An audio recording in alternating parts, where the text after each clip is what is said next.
ओम सनातनाय नमो नमः। ओम गोविंद हरि। ओम श्री सनातनाय नमो नमः। मित्रों, आजकल सारे देश में एक बड़े ही विचित्र प्रकार का विमर्श हो रहा है और वह हो रहा है जाति व्यवस्था पर, जिसको वर्ण व्यवस्था कह रहे हैं।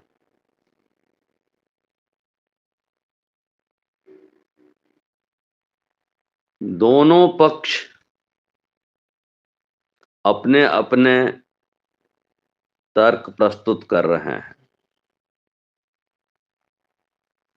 एक पक्ष वह है जो प्रचलित व्यवस्था से लाभान्वित है और दूसरा पक्ष वह है जो प्रचलित व्यवस्था से प्रताड़ित है। स्वाभाविक है कि दोनों के तर्क एक दूसरे के विपरीत होंगे और यही हो भी रहा है। लेकिन हमको सनातन धर्म के परिप्रेक्ष्य में चीजों को देखना है, हिंदू धर्म के परिप्रेक्ष्य में नहीं।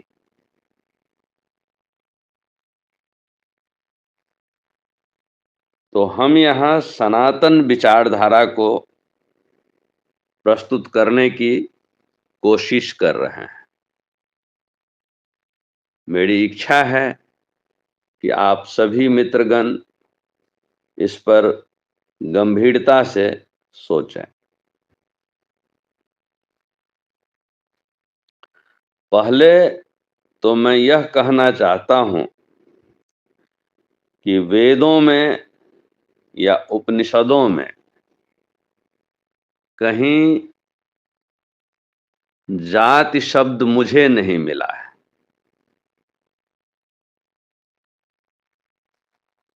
इस विषय पर विमर्श करते हुए गुरुदेव ने कहा था कि सनातन धर्म में शब्द ज्ञाति है। ज्ञाति मतलब परिचय।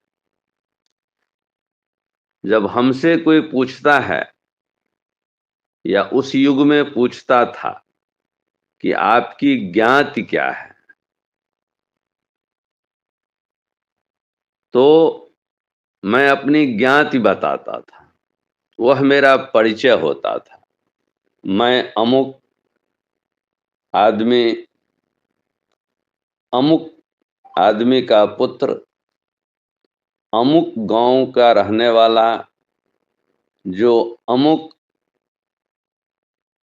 जनपद में पड़ता है या अमुक थाने में पड़ता है, अमुक राज्य में पड़ता है, अमुक देश में पड़ता है। यह मेरी ज्ञाति हुआ करती थी। यही शब्द ज्ञात कालक्रम में जाति बना दिया गया और हम जात और वर्ण में थोड़ा भ्रमित हो गए।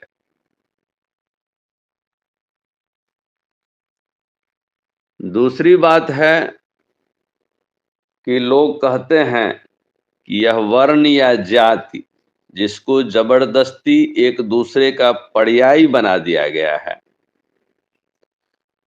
वह जन्म से ही है। कुछ विद्वान यह भी कहते हैं कि यह व्यवस्था केवल मनुष्य में ही नहीं है, पशु जगत में भी है, पक्षी जगत में भी है, वनस्पति जगत में भी है। और उनके तर्क हैं अपने।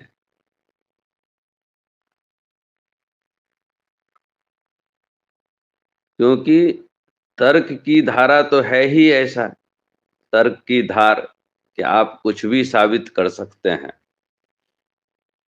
एक अंग्रेजी में कहावत है कि every absurdity has a champion to defend it. हर बेकार की बातों के पक्ष में बोलने के लिए एक बड़ा विद्वान खड़ा हो सकता है, लेकिन उससे सत्य नहीं बदलता है।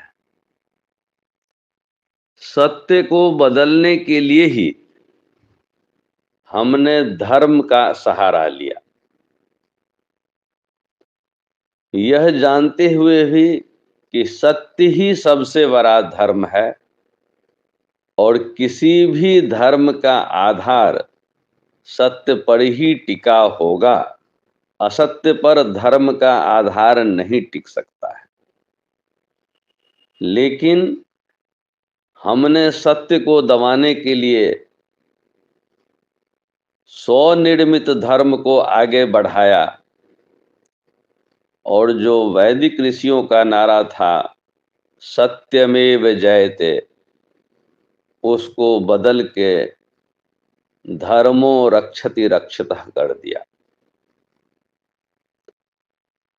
लेकिन हम यह भूल जाते हैं कि सत्य से परे जो कोई धर्म बनता है तो वह धर्म नहीं, अधर्म हो जाता है। तो हम तर्क करने से अच्छा है कि हम वस्तुओं को देखें, परखें और समझने की कोशिश करें। यही सनातन ऋषियों का मार्ग था, यही उनके मनन और चिंतन का आधार था। ध्यान में जाकर के वह सत्य का अवलोकन करते थे, निरीक्षण करते थे और फिर उसको अपनी स्वस्थ, स्वच्छ, तर्कयुक्त बुद्धि से समझते थे, ग्रहण करते थे। तो जब हम वर्ण को जाति से जोड़ने लगते हैं या यह कहते हैं कि वर्ण जन्म से ही होता है, तब भ्रम का होना स्वाभाविक है। क्योंकि सृष्टिकर्ता क्यों जन्म के आधार पर में अपने ही रचना को वर्गीकृत करेगा? यह पहला प्रश्न है। दूसरी बात है कि ज्योतिष शास्त्र के विद्वान जानते हैं कि कुंडली मिलान के समय जो 36 गुणों वाला मिलान है उसकी बात कर रहा हूं, उसमें भी वर्ण और योनि शब्द आते हैं और वहां वर्ण है मनुष्य, राक्षस इत्यादि, ऐसे ही योनि है। ये जितने सारे शब्द हैं वह प्रतीकात्मक हैं। अगर जन्म से ब्राह्मण कुल में उत्पन्न कोई बालक कुंडली से राक्षस है तो क्या हम उसे राक्षस कहेंगे? तो क्या कहेंगे कि ज्योतिष शास्त्र गलत है? अथवा हम यह कहेंगे कि यह जन्म से ब्राह्मण होकर भी ब्राह्मण नहीं है। स्पष्ट है कि इसको जन्म आदि से कुछ लेना देना नहीं है। वर्ण शब्द की व्यापकता पर हम आएंगे धीरे धीरे और उसको समझते हुए चलेंगे। जाति और वर्ण की हमने जो बात शुरू की है उस पे थोड़ा और गंभीरता से चिंता करेंगे। कुछ लोग वेद के उस ऋचा को उपयोग में लाते हैं और विचित्र किस्म का तर्क देते हैं। वेद की वह ऋचा कहता है, ब्राह्मणस्य मुखमासीत् बाहुराजन्यः कृतः पुरु तदस्य जदवेश्यो पदभ्यागुं शूद्रो अजायत। लोग कहते हैं कि ब्राह्मण ब्रह्मा के मुंह से पैदा हुआ। इसमें उत्पन्न होने की बात नहीं है, इन जगहों पर में स्थित दिखाया जा रहा है। मुखम आसीत, मुख में है।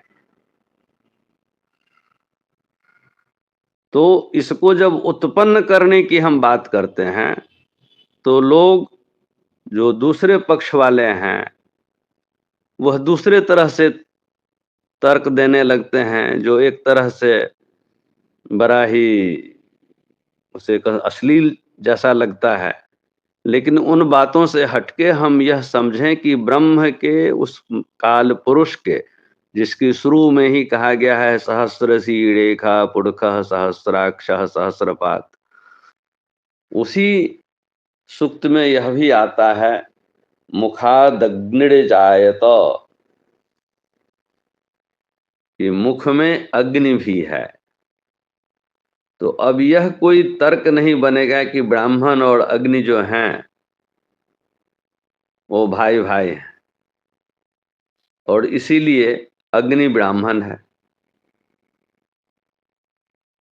और चूंकि अग्नि को जल से बुझा दिया जाता है तो हम कहेंगे कि जल शूद्र है। जल को पृथ्वी का सहारा चाहिए तो हम कहेंगे कि पृथ्वी वैश्य है। आग को पवन हवा जो है सहारा देता है बढ़ने में तो हम कहेंगे कि हवा क्षत्रिय है। यह सब तर्क है। इन सब तर्कों का कोई अर्थ नहीं रह जाता है अगर हम अपना विवेक खो देते हैं।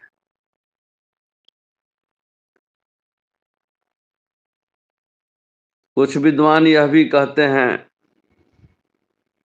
कि लकड़ियों में, मतलब कि वनस्पति जगत में जो हवन के लिए लकड़ी यूज उपयुक्त होता है वह ब्राह्मण है।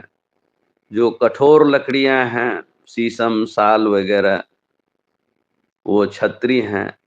जो फल देने वाले हैं वो वैश्य हैं, जैसे आम अमरूद वगैरह।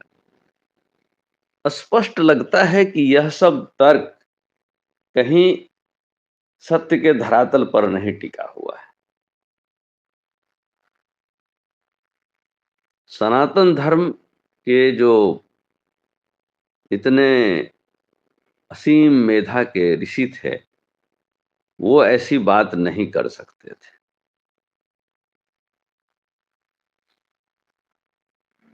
गीता में भगवान ने कहा है, चतुर्वर्णम मया सृष्टिया गुण कर्म विभावसः। कह रहे हैं कि चारों वर्णों की रचना मैंने ही की है, गुण और कर्म के आधार पर। गुण कर्म विभावसः। अब अगर हम जन्म से ब्राह्मण हैं